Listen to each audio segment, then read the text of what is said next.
Hello दोस्तों, मैं Ajay Rathore competition academy के यूट्यूब चैनल पर आप सभी का फिर से स्वागत करता हूं।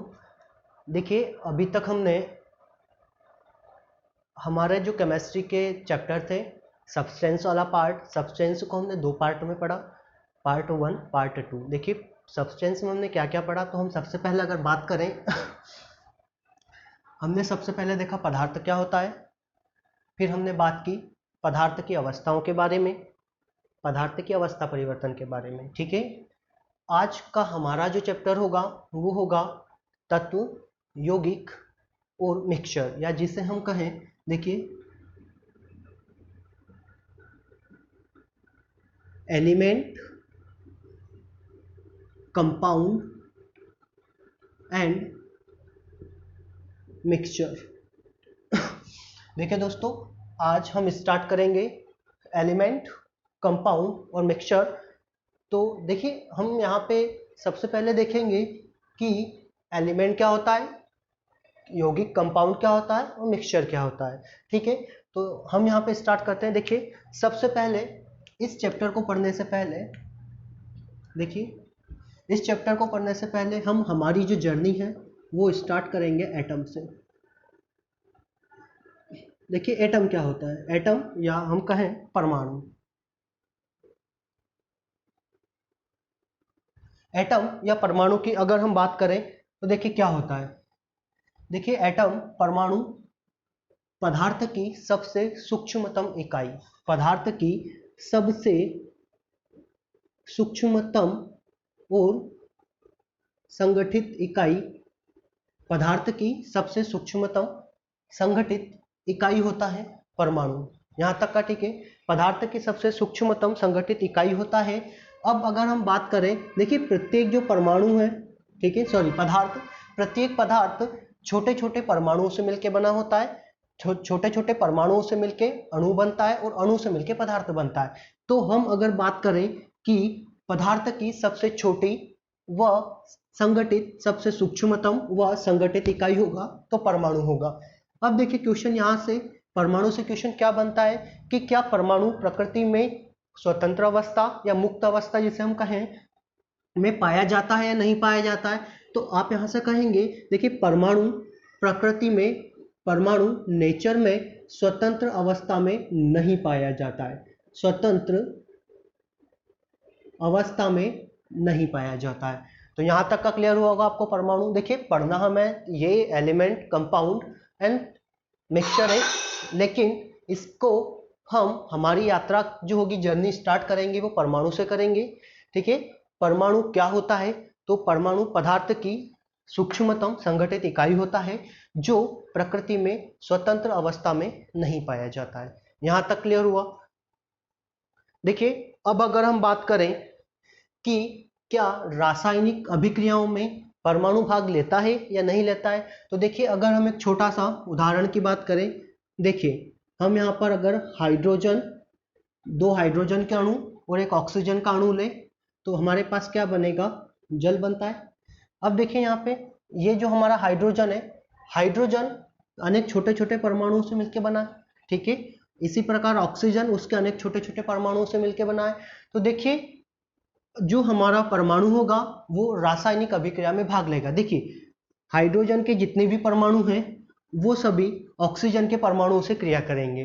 ठीक है, यहाँ पे दो हाइड्रोजन और एक ऑक्सीजन, तो इन दोनों हाइड्रोजन के जितने भी परमाणु होंगे वो सभी ऑक्सीजन के परमाणु से क्रिया करेंगे और क्रिया के फलस्वरूप H2O, या जिसे हम कहें जल बनाएंगे। तो आप यहां से कह सकते हैं कि परमाणु, प्रत्येक परमाणु रासायनिक अभिक्रिया में भाग लेता है। तो क्या दोस्तों, आपको ये क्लियर हुआ कि परमाणु क्या होता है। ठीक है, तो परमाणु पदार्थ की सबसे सूक्ष्मतम संगठित इकाई होता है जो कि प्रकृति में स्वतंत्र अवस्था में नहीं पाया जाता है। ठीक है, यहां तक रासायनिक अभिक्रियाओं में प्रत्येक परमाणु, या रासायनिक अभिक्रियाओं में पदार्थ का प्रत्येक परमाणु भाग लेता है। ठीक है, आप अगर स्क्रीनशॉट लेना चाहें तो यहां से इसका स्क्रीनशॉट ले सकते हैं। ठीक है दोस्तों, अब देखिए, हम बात करें परमाणुओं के समूह की। तो देखिए परमाणुओं का जो समूह होगा, ग्रुप्स ऑफ एटम, ठीक है, परमाणुओं का समूह दो प्रकार से बनाया जा सकता है। देखिए अभी हमने देखा यहाँ पर कि रासायनिक अभिक्रिया होगी, तो देखिए परमाणुओं का समूह, ठीक है, ये हम बात करें समूह, ग्रुप। देखिए परमाणु, देखिए आप अगर बुक पढ़ते हैं, कोई सी बुक उठा के देखेंगे, उसमें आपको यही मिलता है कि परमाणुओं का समूह क्या कहलाता है, तो परमाणुओं का समूह अणु कहलाता है, और अणुओं का समूह क्या कहलाता है, पदार्थ बनाता है।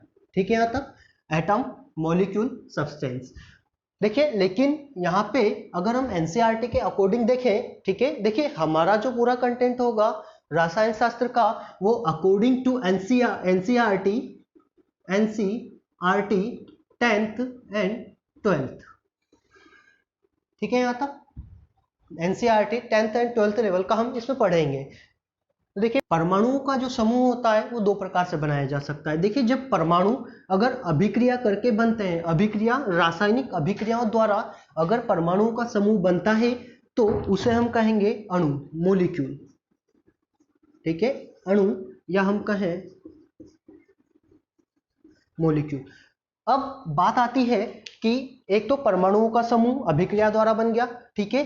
अब अगर परमाणुओं का समूह बिना अभिक्रिया द्वारा बनाया जाए, बिना अभिक्रिया द्वारा बनाया जाए, तब परमाणुओं का समूह बिना अभिक्रिया के अगर बनता है, या देखो सिंपल से हम बात करें, इस लैंग्वेज को छोड़ दें, कि जब बहुत सारे परमाणु मिलते हैं, ठीक है, और उनके मध्य अगर रासायनिक अभिक्रिया हो तो बनने वाला जो हमारा तत्व होगा या जो भी बनेगा हमारा, वो अणु कहलाएगा। अगर परमाणु, बहुत सारे परमाणु मिले और कोई भी रासायनिक अभिक्रिया नहीं होती है, कोई भी रासायनिक अभिक्रिया नहीं होती है, हमने सिंपल से लिखा है कि बिना अभिक्रिया द्वारा बनने वाला परमाणु का समूह क्या कहलाता है, बिना अभिक्रिया द्वारा बनने वाला परमाणुओं का समूह कहलाता है हमारा तत्व, या हम कहें एलिमेंट। दोस्तों यहां तक बात क्लियर हुई। देखिए भले ही बात छोटी छोटी है, लेकिन मैं आपको इसे इसलिए बार बार समझा रहा हूं, ये क्वेश्चन पूछा जाता है कि परमाणुओं से जब अणु बनता है तो क्या रासायनिक अभिक्रिया होती है, तो आप कहेंगे रासायनिक अभिक्रिया के फलस्वरूप परमाणुओं का बनने वाला ग्रुप अणु कहलाता है, बिना रासायनिक अभिक्रिया के फलस्वरूप बनने वाला परमाणुओं का समूह एलिमेंट कहलाता है। यहां तक का क्लियर हुआ। अब देखिए हम बात करें अणु की। देखिए अब रासायनिक अभिक्रिया द्वारा परमाणुओं का बनने वाला समूह अणु कहलाता है, ठीक है। तो देखिए अगर रासायनिक अभिक्रिया होती है, अगर रासायनिक अभिक्रिया होती है तो अणु जो बना है उसके गुणों में परिवर्तन आएगा, प्रत्येक परमाणु के गुणों में परिवर्तन आएगा। तो देखिए गुणों में परिवर्तन होता है। देखिए ये भी पूछा जाता है कि जब परमाणुओं का समूह अणु बनाता है तो क्या उन परमाणुओं में के गुणों में परिवर्तन होता है, तो परमाणुओं के जो गुणों हैं उनमें परिवर्तन हो जाएगा अणु में। अब हम बात करें, देखिए तत्व, देखिए बिना परमाणुओं का जो समूह है वो बिना अभिक्रिया के बना है, बिना अभिक्रिया के अगर बना है तो इसके गुणों में कोई परिवर्तन नहीं आएगा, गुणों में कोई परिवर्तन नहीं होता है। यहां तक का क्लियर हुआ। अब देखिए इसमें क्वेश्चन क्या बनता है, अगर गुणों में परिवर्तन नहीं होगा, गुणों में परिवर्तन नहीं होगा तो जो तत्व है पदार्थ की सबसे शुद्धतम अवस्था कहलाती है। देखिए क्वेश्चन ये पूछा जाता है कि पदार्थ की सबसे शुद्धतम अवस्था क्या होती है, तो पदार्थ की सबसे शुद्धतम अवस्था होती है हमारा तत्व या एलिमेंट। क्यों होता है, हमने इस पे बात की। देखिए रासायनिक अभिक्रिया नहीं हुई, अगर कोई रासायनिक अभिक्रिया नहीं होती है तो परमाणुओं के जो परमाणु बनेंगे उनके गुणों में कोई परिवर्तन नहीं आएगा। अगर गुणों में परिवर्तन नहीं आएगा तो सामान्य सी बात है कि वह सबसे शुद्धतम अवस्था होगी। तो आप यहां से कह सकते हैं कि पदार्थ की सबसे शुद्धतम अवस्था होती है, पदार्थ की सबसे शुद्धतम अवस्था क्या होती है, तो आप कहेंगे पदार्थ की सबसे शुद्धतम अवस्था होती है तत्व। देखिए दूसरी बात करें, देखिए हम अगर इसको अंतर की बात करें, दोनों में अंतर ही मान सकते हैं कि रासायनिक अभिक्रिया द्वारा बना, बिना रासायनिक अभिक्रिया द्वारा। इसके गुणों में परिवर्तन होगा, जब परमाणुओं से तत्व बनेगा तो गुणों में परिवर्तन नहीं होगा और इसके गुणों में परिवर्तन होगा। यहां तक ठीक है। अब देखिए यहां पे एक बात और आती है कि जब रासायनिक अभिक्रिया होगी तो बनने वाले अणु में प्रत्येक रासायनिक अभिक्रिया में प्रत्येक परमाणु भाग लेता है। यहां तक ठीक। अब बात करते हैं हम, देखिए अगले पॉइंट के ऊपर बात करें कि देखिए जब अणु लिखते हैं, अच्छा देखिए छोटा सा बात पहले, अगर हम बात करें ऑक्सीजन, 2 ऑक्सीजन मिला दें तो बन जाएगा O2। ठीक, यहां तक देखिए अगर हम 3 ऑक्सीजन मिला दें तो O3 ओजोन बन जाएगा। इसी के साथ अगर हम कार्बन के साथ ऑक्सीजन मिला दें तो कार्बन मोनोऑक्साइड बनता है। कार्बन के साथ 2 ऑक्सीजन मिला दें तो कार्बन डाइऑक्साइड बनता है। तो देखिए यहाँ पे मेरा मतलब कहने का ये नहीं था कि मैं आपको ऑक्सीजन 2 ऑक्सीजन बना के बताऊं, ऑक्सीजन हो जाएगा, ओजोन बना के बताऊं। यहाँ पे सिंपल सी कहने की बात ये थी कि अणु में जो अणु बनता है, ठीक है, इसमें जो परमाणु होंगे वो समपरमाणविक भी होंगे। देखिए ये हो गए हमारे ऑक्सीजन, ये परमाणु सम और इसके भी समपरमाणविक। तो हम यहाँ से इस बात से ये कह सकते हैं कि सम परमाणविक तथा समपरमाणविक तथा विषम परमाणविक होता है। ठीक है, समपरमाणविक तथा विषम परमाणविक होता है। देखिए यहाँ पे विषम परमाणविक कैसे कि एक तो कार्बन और एक ऑक्सीजन, तो बना क्या कार्बन मोनोऑक्साइड। जब कार्बन मोनोऑक्साइड बना तो देखिए ये परमाणु अलग है, इसके परमाणु अलग है, तो ये क्या बनाया, ये विषम परमाणविक हो गया। ऑक्सीजन ऑक्सीजन दोनों के एक ही परमाणु है, तो ये हो गया हमारा समपरमाणविक। अगर हम यहाँ पर तत्व की बात करें तो तत्व होता है समपरमाणविक। तत्व समपरमाणविक होता है। देखिए तत्व क्या होता है, तो देखिए तत्व समपरमाणविक कैसे, देखिए हम अगर लिखिए आयरन की बात करें, Fe लोहा, iron, carbon carbon, hydrogen, chlorine, nitrogen. देखिए यहाँ पे जो आयरन है हमारा, आयरन के एक ही परमाणु होगा, ठीक है, अदर कोई नहीं बन रहा है यहाँ पे, कार्बन, हाइड्रोजन, क्लोरीन और नाइट्रोजन। तो देखिए तत्व समपरमाणविक होता है और अणु समपरमाणविक के साथ साथ विषम परमाणविक भी होता है। ठीक है, यहां तक देखिए हमने कितने पॉइंट पे बात की, 1 2 3 पर 3 पॉइंट पे हमने बात की। अब हम चौथे पॉइंट पे इसकी बात करते हैं। देखिए दोस्तों हमारा फोर्थ पॉइंट इन दोनों थर्ड पॉइंट से रिलेट करेगा, इनसे संबंधित होगा। देखिए कि हमारा यहाँ पे था अणु और यहाँ पर था तत्व। ठीक है, अब देखिए फोर्थ पॉइंट क्या होगा, यहाँ पर देखिए फोर्थ पॉइंट ये होगा हमारा कि अणुओं में संख्या लिखी जाती है या नहीं लिखी जाती है। तो देखिए यहाँ पे अगर हम बात करें ऑक्सीजन की, तो आप कहेंगे ऑक्सीजन के कितने अणु, ऑक्सीजन के 2 अणु। जब देखिए अगर हमने ऑक्सीजन का एक और मिला दिया तो ओजोन बन जाएगी। तो आप यहाँ पे सिंपल से कह सकते हैं कि अणुओं में संख्या लिखी जाती है, संख्या लिखी जाती है।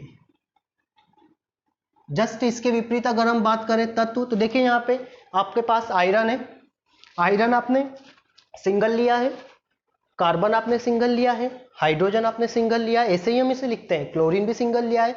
तो यहाँ पर संख्या नहीं लिखी जाती है, यहाँ पर संख्या नहीं लिखी जाती है।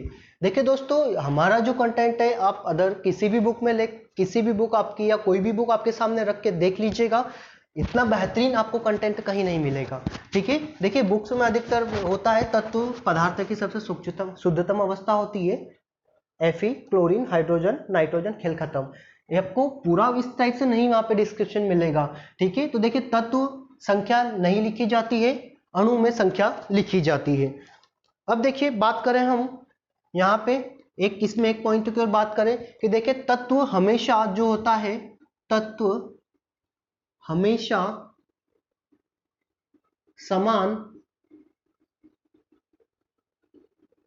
परमाणुओं का बना होता है।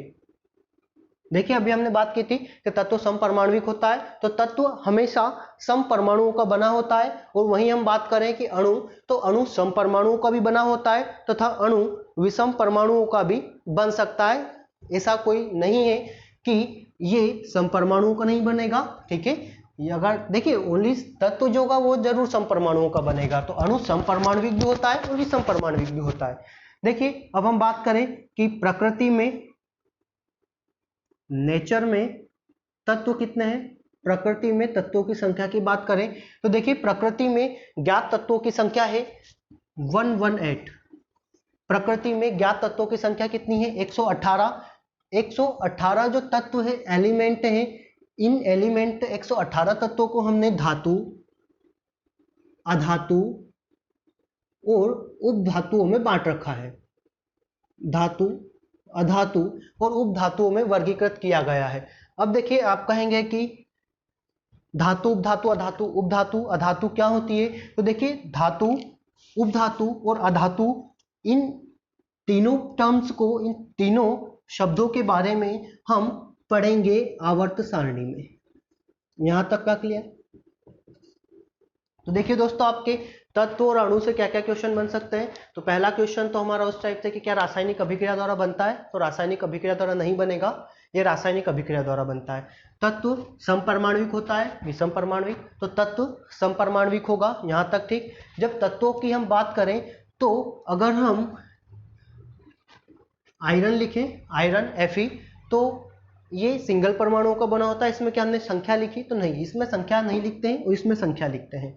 संख्या कैसे लिखते हैं तो ऑक्सीजन के 2 अणु मिले तो ये हो गया O2 हो गया। यहां तक का क्लियर।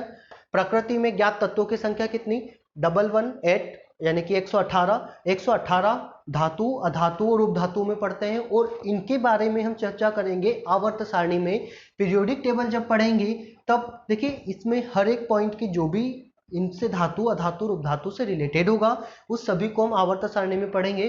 देखिए पीरियोडिक टेबल केमिस्ट्री का, रसायन शास्त्र का सबसे लेंथी चैप्टर हम कह सकते हैं। देखिए इसके भी अगर हम बात करेंगे तो इसके लेक्चर भी हम लगभग 10 से 12 लेक्चर में, लगभग देखिए बता रहा हूं मैं, लगभग 10 से 12, इवन 10 से तो ऊपर ही होंगे, इसके कुछ भी लेक्चर होंगे। तो आवर्त सारणी को हम पूरा डिटेल में पढ़ेंगे। वो इसलिए क्योंकि आवर्त सारणी से भी रेलवे में सबसे ज्यादा क्वेश्चन पूछे जाते हैं, ठीक। अब देखिए अभी तक हमने क्या क्या पढ़ा। अभी हमने पढ़ा यहाँ पर अणु पढ़ लिया और तत्व एलिमेंट पढ़ लिया।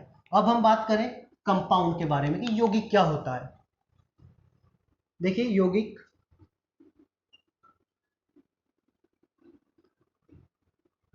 देखिए यौगिक क्या होता है। तो यौगिक होगा तत्वों का एक निश्चित या तत्वों को अगर नियत अनुपात में मिला दिया जाए, कोई भी 2 तत्व है, 2 से अधिक तत्व। देखिए पहले हम इसकी डेफिनेशन की बात कर लेते हैं। यौगिक क्या होगा कि 2 या 2 से अधिक तत्वों को एक नियत अनुपात में इस प्रकार मिलाया जाए, 2 या 2 से अधिक तत्वों को एक नियत अनुपात में इस प्रकार मिलाया जाए, सॉरी उसको हटाना पड़ेगा, गड़बड़ क्या करते हैं, नियत अनुपात तो सही था। देखिए यौगिक क्या होता है। यौगिक देखिए पदार्थों, यौगिक की हम अगर बात करें तो यौगिक परमाणु 2 या 2 से अधिक, 2 या 2 से अधिक परमाणुओं को, तत्वों को, परमाणुओं को, 2 या 2 से अधिक तत्वों को एक नियत अनुपात में मिलाया जाता है, इसे हम यौगिक कहते हैं। देखिए कैसे, हम बात करें HNO3 की बात कर लें, HNO3 की बात करें, H2SO4 की बात करें तो देखिए यहाँ पर 2 या 2 से अधिक तत्व, देखिए हाइड्रोजन, नाइट्रोजन और ऑक्सीजन, हाइड्रोजन, नाइट्रोजन और ऑक्सीजन, 2 या 2 से अधिक तत्वों की बात थी। तो ये 2 से अधिक तत्व हो गए। अब देखिए इन्हें हमें एक नियत अनुपात में मिलाना है, एक निश्चित रेशो में मिलाना है। तो देखिए यहाँ पे हम बात करेंगे हाइड्रोजन का एक परमाणु, ठीक, नाइट्रोजन के कितने 1 और ऑक्सीजन के कितने 3। देखिए यहाँ पर तो इनका जो अनुपात होगा 1:3 का होगा, हाइड्रोजन, नाइट्रोजन और ऑक्सीजन का, ठीक है। तो 2 या 2 से अधिक तत्वों को एक निश्चित या नियत अनुपात में मिलाने पर प्राप्त अवस्था क्या कहलाएगी तो यौगिक कहलाएगी। अब देखिए यहाँ पर नियत अनुपात ही क्यों लेते हैं। तो देखिए नियत अनुपात इसलिए लेते हैं कि यहाँ पे भी हाइड्रोजन 1 था, ठीक है, यहाँ पे नाइट्रोजन, यहाँ पे ऑक्सीजन। देखिए यहाँ पे अगर थोड़ा सा भी इसका रेशो चेंज हुआ, कैसे कि यहाँ पे हाइड्रोजन कितने हो गए, 2 हो गए, ऑक्सीजन कितनी हो गई, 4 हो गई, और यहाँ पे एक तत्व हमारा चेंज हो गया जिसे हम कहते हैं सल्फर, वो 1 हो गया। तो देखिए लगभग यहाँ पे थोड़ा बहुत भी अगर हमारा रेशियो चेंज होगा तो यहाँ पे बनने वाला पदार्थ अलग हो जाएगा। देखिए H2SO4 सांद्र सल्फ्यूरिक अम्ल, ठीक है, इसे हम कहते हैं सल्फ्यूरिक अम्ल, सल्फ्यूरिक एसिड। तो देखिए यहाँ पे नाइट्रिक एसिड, ठीक है, इसे हम नाइट्रिक एसिड कहते हैं, इसे सल्फ्यूरिक एसिड कहते हैं। तो देखिए थोड़ा सा रेशियो चेंज तो हमारा कंटेंट भी चेंज, हमारा जो कंपाउंड बना वो भी चेंज हो गया। तो यौगिक की परिभाषा आप क्या लिखेंगे कि परमाणुओं का 2 या 2 से अधिक परमाणुओं को अगर एक नियत अनुपात में मिला दिया जाए तो बनने वाला जो हमारा यौगिक होगा, ठीक है, बनने वाला हमारा जो होगा पदार्थ, जो भी तत्व होगा हमारा, वो कहलाएगा यौगिक, कहलाएगा एक कंपाउंड कहलाएगा। यहां तक का क्लियर हुआ होगा आपको। देखिए अगर हम इसमें एक बात और करें, उदाहरण की बात करें एक और,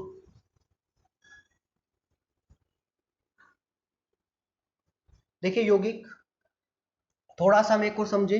देखिए अभी हमने इसके थोड़ी देर पहले बात की थी कि अगर ऑक्सीजन के 2 अणु मिला दे तो O2 बन जाएगा, वहीं अगर 3 मिला दे तो ये ओजोन बन जाएगी, ठीक है। तो यहां से हम कह सकते हैं कि अगर थोड़ा सा भी रेशो में चेंज होता है तो हमारा जो बनने वाला यौगिक है वो अलग अलग हो जाएगा। जैसे कार्बन के साथ अगर एक ऑक्सीजन मिला दें तो ये कार्बन मोनोऑक्साइड बन जाएगा, और कार्बन के साथ ऑक्सीजन अगर रेशियो 2 कर दिया जाए तो ये कार्बन डाइऑक्साइड बन जाएगा।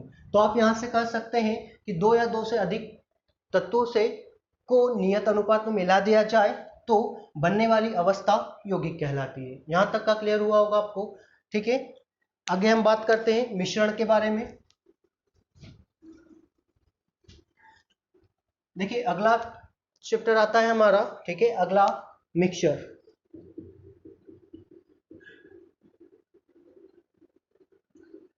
देखिए मिक्सचर क्या होता है, ठीक है, मिक्सचर या हम बात करें मिश्रण। देखिए तत्वों को या अणुओं को किसी भी अनुपात में मिला दिया जाए, वह पदार्थ की वह अवस्था जिसमें तत्वों या अणुओं को किसी भी अनुपात में मिला दिया जाए मिश्रण कहलाता है, ठीक है। यहां तक का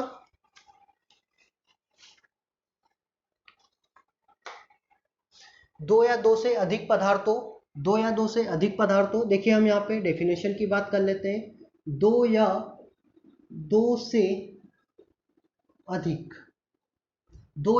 अधिक पदार्थों को किसी भी अनुपात में, ठीक है, किसी भी अनुपात में मिला दिया जाए तो क्या बनता है, मिश्रण बनता है। देखिए यौगिक क्या होता है कि अनुपात नियत होना चाहिए, लेकिन मिश्रण में ऐसा फिक्स नहीं है कि अनुपात नियत होना चाहिए। मिश्रण में कोई सा भी अनुपात हो, बनने वाला जो हमारी अवस्था होगी वो कहलाएगी मिश्रण कहलाती है। यहां तक का ठीक हुआ। देखिए मिश्रण में अगर हम उदाहरण की बात करें तो एयर, वायु, ठीक है, वायु। देखिए ये बहुत बार पूछा जाता है कि वायु, हवा समांगी मिश्रण है, विषमांगी। तो हम इस पे बात करेंगे कि मिश्रण 2 प्रकार का होता है, ठीक है। अभी हम देखते हैं इसके उदाहरण के बारे में। मिश्रण हवा, देखिए हवा नाइट्रोजन, ऑक्सीजन, कार्बन डाइऑक्साइड और आर्गन, या हम और बात करें विभिन्न गैसों का मिश्रण है। मुख्य रूप से 4 गैसें ज्यादा होती हैं। तो हमने कहा कि जो वायु है नाइट्रोजन, ऑक्सीजन, कार्बन डाइऑक्साइड और आर्गन, या इन सभी गैसों का मिश्रण है। अब देखिए मिश्रण में हम बात करें कि मिश्रण जो होता है इसमें भी रासायनिक अभिक्रिया के फलस्वरूप नहीं बनता है। मतलब हम बात करें कि मिश्रण जो होता है उसमें बिना रासायनिक अभिक्रिया के जो बनने वाली अवस्था है वह मिश्रण कहलाती है। देखिए एक तो इसमें बढ़ा लीजिए आप कि यहाँ पर भी अभिक्रिया नहीं होती है, परमाणुओं के मध्य अभिक्रिया नहीं होती है। मतलब तत्वों को अगर 2 या 2 से अधिक तत्व मिल रहे हैं, 2 या 2 से अधिक पदार्थ मिल रहे हैं तो उनके मध्य कोई रासायनिक अभिक्रिया नहीं होगी, ठीक है। तो अभिक्रिया नहीं होती है, रासायनिक अभिक्रिया नहीं होती है, ठीक है। 2 या 2 से अधिक तत्व, 2 या 2 से अधिक पदार्थ अगर मिलते हैं तो इनके मध्य कोई भी रासायनिक अभिक्रिया नहीं होती है। अगर रासायनिक अभिक्रिया नहीं हो रही है तो क्या बनेगा, मिश्रण। अगर रासायनिक अभिक्रिया हो रही है तब हमारा बनेगा कंपाउंड। यौगिक की बात कर, अच्छा यौगिक में हम एक पॉइंट रह गया हमारा, तो आप यौगिक में एक पॉइंट और ऐड कर लीजिए कि रासायनिक अभिक्रिया के फलस्वरूप बनने वाली अवस्था कंपाउंड यौगिक कहलाती है। मिश्रण में कोई रासायनिक अभिक्रिया नहीं होती। देखिए कैसे नहीं होती है, देखिए यहाँ पर है हमारे पास नाइट्रोजन और एक ऑक्सीजन। अगर नाइट्रोजन और ऑक्सीजन हवा में उपस्थित नाइट्रोजन और ऑक्सीजन अगर अभिक्रिया कर लें, केमिकल रिएक्शन हो जाए, तो हो सकता था यहाँ पर N2O या NO2 बन जाए, ये भी तो हो सकता था। लेकिन जो प्राकृतिक हमारी जो एयर होती है, प्राकृतिक जो वायु होती है, हवा प्राकृतिक होती है क्या, तो वायु में क्या ये गैसें होती हैं, तो वायु में आप कहेंगे ये गैसें नहीं होती है। इन गैसों को नाइट्रोजन और ऑक्सीजन की रासायनिक अभिक्रिया द्वारा प्राप्त किया जाता है। ठीक है, तो मिश्रण में रासायनिक अभिक्रिया नहीं होती है। ठीक है, यहाँ तक देखिए ये वायु इन गैसों का मिश्रण है। अगर ये दोनों के मध्य रासायनिक अभिक्रिया होती तो ये गैसें बन जाती, लेकिन एयर में ये नहीं पाई जाती है। ठीक, आप यहाँ से देखिए। ठीक है, अगर यहाँ का ऑक्सीजन इस कार्बन डाइऑक्साइड के 2 ऑक्सीजन से क्रिया कर ले तो यहाँ पे ओजोन भी बन सकती थी। अगर यहाँ पे कार्बन के साथ एक ऑक्सीजन जुड़ जाए तो यहाँ पर कार्बन मोनोऑक्साइड भी हो सकती थी। लेकिन प्राकृतिक जो हमारी जो एयर है उसमें ना तो ओजोन पाई जाती है और ना ही कार्बन मोनोऑक्साइड। इन्हें अलग अलग विधि से प्राप्त किया जा सकता है। यहाँ तक आप क्लियर है? तो आप यहाँ से कहेंगे कि मिश्रण में कोई रासायनिक अभिक्रिया नहीं होती है। मिश्रण की अगर हम एग्जाम्पल की बात करें तो वायु, ठीक है, वायु, और हम बात करें सभी प्रकार की मिश्र धातुएं, सभी प्रकार के विलयन, ठीक, बारूद,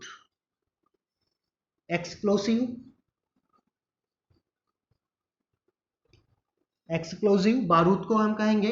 ठीक है, देखिए बारूद भी एक प्रकार का मिश्रण है। ठीक है, बारूद एक प्रकार का मिश्रण है। जब हम बारूद के बारे में बात करेंगे, ठीक है, जब हम बारूद के बारे में बात करेंगे तब हम इसके पूरे संघटकों के बारे में बात करेंगे कि बारूद किन किन चीजों का मिश्रण होता है। यहां तक का क्लियर? एक होगा हमारा इसमें अगला सीमेंट। तो दोस्तों आपको यहां तक की बात क्लियर हुई होगी कि मिश्रण रासायनिक अभिक्रिया के फलस्वरूप नहीं बनता या मिश्रण में रासायनिक अभिक्रिया नहीं होती है। ठीक है, मिश्रण 2 या 2 से अधिक पदार्थों या तत्वों को किसी भी अनुपात में मिलाया जा सकता है। यहाँ पे कोई बाउंडेशन नहीं है कि इनका अनुपात समान होना चाहिए या अनुपात इनका कोई फिक्स होना चाहिए। ठीक है, यहाँ तक का। अगर अगली हम बात करें कि मिश्रण के उदाहरण के बारे में बात करें तो देखिए मिश्रण वायु, मिश्र धातु, सभी प्रकार के मिश्र धातुएं, विलयन, बारूद, एक्सप्लोसिव और सीमेंट। यहां तक का क्लियर हुआ होगा आपको। ठीक है, देखिए सीमेंट की अगर हम बात करें तो सीमेंट किन किन चीजों का मिश्रण है, तो सीमेंट सिलिका, चूना और जिप्सम का मिश्रण होता है। सीमेंट, सिलिका, चूना और जिप्सम का मिश्रण होता है। यहां तक की बात आपको क्लियर हुई। देखिए अब हम बात करते हैं मिश्रण के प्रकारों के बारे में कि मिश्रण कितने प्रकार का होता है।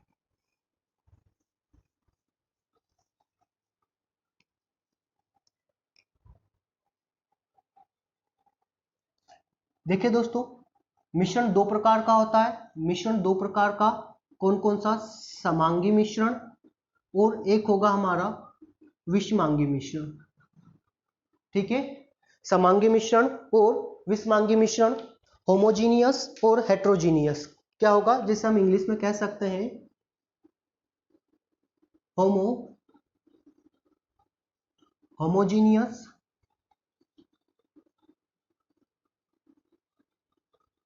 होमोजीनियस और हेट्रोजीनियस।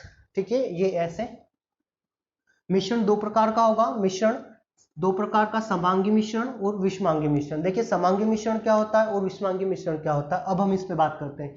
देखिए समांगी मिश्रण क्या होगा, अगर 2 या 2 से अधिक पदार्थ या तत्व मिल रहे हैं, 2 या 2 से अधिक पदार्थ या तत्व मिल रहे हैं और इस तरीके से मिल रहे हैं कि उनके मध्य अंतर कर पाना संभव नहीं हो, उनके मध्य अंतर नहीं किया जा सकता है, तो उसे हम कहेंगे समांगी मिश्रण। अगर 2 या 2 से अधिक पदार्थ इस प्रकार से मिल रहे हैं कि हम उन दोनों को अलग अलग कर सकते हैं, तो उसे हम कहेंगे विषमांगी मिश्रण। देखिए कैसे, हम बात करें, अगर हमारे पास ये कोई पात्र है, अगर इस पात्र में हम पानी भर दें, और इस पात्र में पानी के साथ हम नमक घुलनशील कर दें, पानी भर दें एक पात्र में और इस पात्र में अगर हम नमक डाल दें, ठीक है, और इसे अच्छी तरीके से घोल दें, ठीक है। पात्र में, किसी भरे हुए पात्र में अगर नमक डालकर अच्छे से घोल दिया जाए, तब आप देखिए अगर इस पात्र में से आप यहाँ से भी कोई मिश्रण निकालते हैं, ठीक है, या आप यहाँ से कोई मिश्रण निकालें, तब इसके अनुपात में, या हम कहें यहाँ पर और यहाँ पर, आप चाहे यहाँ से कोई मिश्रण निकालो या यहाँ से कोई मिश्रण निकालो, ठीक है, कोई परिवर्तन नहीं आएगा। जो टेस्ट आपको यहाँ पे नमक और पानी का मिलेगा वही टेस्ट आपको यहाँ पर मिलेगा। तो आप इसे कह सकते हैं कि यह एक प्रकार का समांगी मिश्रण है, ठीक है यहाँ तक। अगर हम अगले बात करें विषमांगी के बारे में, अगर ये हमारे पास एक पात्र है, ठीक है, इस पात्र में देखिए हम पानी ले लेते हैं यहाँ पे। अगर इस एक पात्र है, इस पात्र में पानी भरा हुआ है और इस पात्र में अगर हम यहाँ पे मिट्टी मिला दें, ठीक है, मिट्टी मिला दें और इस मिट्टी को इस पात्र में अगर हम अच्छी तरीके से घोल दें, तो देखिए थोड़ी देर के बाद क्या होगा कि जो मिट्टी के कण हैं बड़े बड़े, वो तली में बैठने लगेंगे, ठीक है, मिट्टी के कण तली में बैठने लगेंगे। पानी का रंग जरूर चेंज होगा, पानी का रंग जरूर चेंज होगा, थोड़ा बहुत पानी का टेस्ट भी चेंज होगा, लेकिन हम क्या ये कह सकते हैं कि जो मिश्रण यहाँ पे होगा वही मिश्रण यहाँ पे होगा। तो देखिए यहाँ पे अलग मिश्रण, क्योंकि यहाँ पे मिट्टी के कण होंगे लेकिन यहाँ पे कण नहीं होंगे। तो आप यहाँ से कह सकते हैं कि नमक और पानी का जो घोल होगा वो समांगी मिश्रण, ठीक, और नमक और मिट्टी का जो घोल होगा वो विषमांगी मिश्रण, ठीक है। देखिए ये तो एक उदाहरण की बात हुई थी कि पानी के अंदर अगर मिट्टी मिला दी जाए तो विषमांगी मिश्रण, पानी के अंदर अगर नमक मिला दिया जाए तो समांगी मिश्रण। तो देखिए यहाँ पे परिभाषा की अगर हम बात करें तो परिभाषा क्या होगी, तो परिभाषा इसकी हमारी इस टाइप से होगी कि वह मिश्रण जिसमें दो तत्वों के मध्य या दो पदार्थों के मध्य अंतर कर पाना संभव नहीं हो, तो वो कहलाएगा हमारा समांगी मिश्रण। अगर दोनों पदार्थों को या दोनों जो तत्व मिले हुए हैं, चाहे यहाँ पे 3 मिला दो 2 मिला दो, इन दोनों को अलग अलग किया जा सकता है किसी भी मेथड के द्वारा, किसी भी विधि के द्वारा अगर इन्हें अलग अलग किया जा सकता है तो ये हमारा विषमांगी मिश्रण कहलाएगा। अगर हम यहाँ पे और उदाहरण की बात करें, देखिए सबसे ज्यादा ये पूछा जाता है कि हवा आपकी समांगी मिश्रण है या विषमांगी मिश्रण है, तो आप कहेंगे हवा एक समांगी मिश्रण है। हवा समांगी मिश्रण क्यों है? देखिए अगर हम बात करें, ये हमारे पास कोई एरिया है, ठीक है, ये एरिया है। अब देखिए हवा में क्या क्या होता है, अभी हमने बात की नाइट्रोजन, ऑक्सीजन, कार्बन डाइऑक्साइड और ऑर्गन, इन चारों गैसों, देखिए ये चारों गैसों का अनुपात ज्यादा होता है, होती बहुत सारी गैसें हैं लेकिन ये चारों सबसे ज्यादा होती है। तो आप देखिए अगर यहाँ पे आपके पास, अगर आपके पास यहाँ पर, यहाँ से आप हवा लेंगे तो यहाँ पे भी हवा का यही कंटेंट है, सभी का, सभी के जो रेशो होंगे वो भी हैं, यहाँ पे भी वही होंगे। आप इस पॉइंट से लेंगे तो भी यहाँ पे यही होंगे। तो देखिए ये सबसे ज्यादा पूछा जाता है कि हवा समांगी मिश्रण का उदाहरण है या विषमांगी का उदाहरण है, तो आप कहेंगे हवा समांगी मिश्रण का उदाहरण है। सीमेंट समांगी का उदाहरण है या विषमांगी का उदाहरण है, तो आप कहेंगे सीमेंट समांगी मिश्रण का उदाहरण है। बारूद, हवा, सीमेंट, बारूद, ठीक है। और अगर हम बात करें, ये हो गया हवा हो गया, सीमेंट हो गया, बारूद हो गया, ठीक है यहां तक। और देखिए अभी हमने एक जो वर्ड लिखा था और यहाँ पे तीनों चीजें भी काफी होंगी, हवा, सीमेंट और बारूद। अच्छा एक और देखिए याद आ गया है, मिश्र धातु है, सभी प्रकार की मिश्र धातु है, सभी प्रकार के विलयन, ये होंगे हमारे समांगी मिश्रण के उदाहरण होंगे। यहां तक का क्लियर? अब देखिए विषमांगी मिश्रण के उदाहरण क्या होंगे। विषमांगी मिश्रण के अगर बारे में हम बात करें तो बालू व नमक का घोल, ठीक है, बालू, अगर बालू रहे तो एक पात्र में बालू रहे तो नमक को मिला दिया जाए तो इनके मध्य जो बनने वाला मिश्रण होगा, ये हमारा जो मिश्रण होगा विषमांगी होगा। वो इसलिए कि देखिए बालू और नमक को अगर आप अलग अलग करना चाहें तो अलग अलग इन्हें किया जा सकता है, ठीक है। यहां तक हम बात करें सिलिका, सिलिका व पानी का मिश्रण, ठीक है, सिलिका जिसे हम रेत कहते हैं, अगर एक पात्र में पानी ले लें और उस पानी में अगर हम रेत मिला दें तो देखिए पूरी रेत नीचे बैठ जाएगी, पानी ऊपर रह जाएगा। तो इन दोनों को भी अलग अलग किया जा सकता है। तो समांगी मिश्रण क्या होता है और विषमांगी मिश्रण क्या होता है, आपको ये बात पूरी क्लियर हुई होगी, ठीक है। यहाँ तक का देखिए अभी हमने पढ़ा यहाँ पे एलिमेंट, कंपाउंड और मिक्सचर के बारे में, ठीक है। यहाँ तक का देखिए अगली एक और बात करते हैं हम। देखिए पानी में घुलनशीलता की, देखिए अभी जब तक, अभी हमने हर बार एक पात्र लिया और उस पात्र में पानी के साथ अलग अलग चीजें मिलाई, एक पात्र लिया और पानी में हमने अलग अलग चीजें मिलाई, तो हम यहाँ पे बात करते हैं पानी में घुलनशीलता के बारे में। देखिए सबसे ज़्यादा पूछा जाता है कि पानी में घुलने वाली, सर्वाधिक पानी में घुलने वाली गैस कौन सी है। ठीक है, देखिए हमारा जो हेडिंग होगा वो होगा पानी में घुलनशीलता। पानी में घुलनशीलता की अगर हम बात करें तो देखिए पानी में गैसें भी घुलती हैं, तो पानी में गैसें भी घुलती हैं, तो पानी में ठोस पदार्थ भी घुलेगा, तो पानी में द्रव भी घुलता है। तो देखिए पहले हम बात करें कि पानी में घुलने वाली सर्वाधिक गैस कौन सी होगी, तो पानी में सर्वाधिक रूप से अमोनिया घुलती है। ठीक है, पानी में सर्वाधिक रूप से कौन सी गैस घुलती है, तो आप कहेंगे पानी में सर्वाधिक रूप से अमोनिया गैस घुलती है। उसके बाद क्लोरीन गैस घुलती है, यहाँ तक का ठीक है। तो देखिए पानी में घुलने वाली सर्वाधिक गैस कौन सी है, अमोनिया। उसके बाद सेकेंड नंबर पे आता है, ये फर्स्ट नंबर पे, ये सेकेंड नंबर पे, क्लोरीन, अमोनिया और क्लोरीन। अगर हम बात करें कि पानी में बिल्कुल भी नहीं घुलने वाली या पानी में बिल्कुल न के बराबर घुलने वाली गैस, तो हमारी होगी नाइट्रोजन। नाइट्रोजन गैस देखिए पानी में बिल्कुल नहीं घुलती है। नाइट्रोजन, ऑक्सीजन, पानी में बिल्कुल ना के बराबर घुलने वाली गैस नाइट्रोजन और ऑक्सीजन।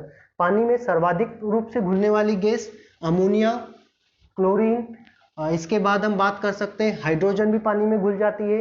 अमोनिया, क्लोरीन और हाइड्रोजन पानी में घुलने वाली गैसें। पानी में न घुलने वाली गैसें नाइट्रोजन और ऑक्सीजन। ठीक है, एक बात और देखें हम, देखिए ये तो ये हमारी गैसों की बात, ठीक है यहाँ तक का। अगर हम बात करें कि पानी में एल्कोहल, पानी में एल्कोहल घुलनशील, सर्वाधिक घुलनशील होता है या कम घुलनशील होता है, तो पानी में एल्कोहल घुल जाता है। ठीक है, सभी को पता ही होगा है तो कि ये हमारा एक ग्लास होता है, इसमें आप इतनी अल्कोहल लेते हैं और ऊपर से पानी डाल लेते हैं, तो देखिए यहाँ तक भर जाता है। उसके बाद ये पूरी तरीके से घुलनशील होता है, तो पानी में एल्कोहल घुलनशील होता है, जिसे हम मिश्रण ही कहते हैं। ठीक है, यहाँ तक का।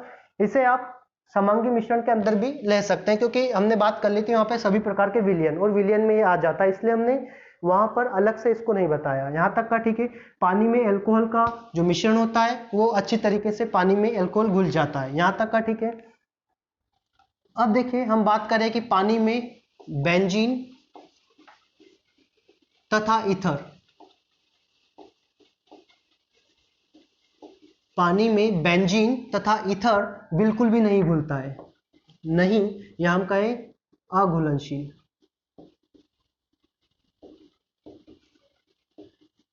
पानी में अघुलनशील है बेंजीन तथा ईथर। देखिए क्वेश्चन यहां से आया हुआ है आपका कि पानी में घुलने वाली या पानी में सर्वाधिक रूप से घुलने वाली गैस कौन सी है, तो ऑप्शन थे आपके अमोनिया, नाइट्रोजन व ऑक्सीजन। तो आपका पानी में सर्वाधिक घुलने वाली होगी अमोनिया गैस, ठीक, सेकेंड पे होगी क्लोरीन और फिर इसके बाद हाइड्रोजन।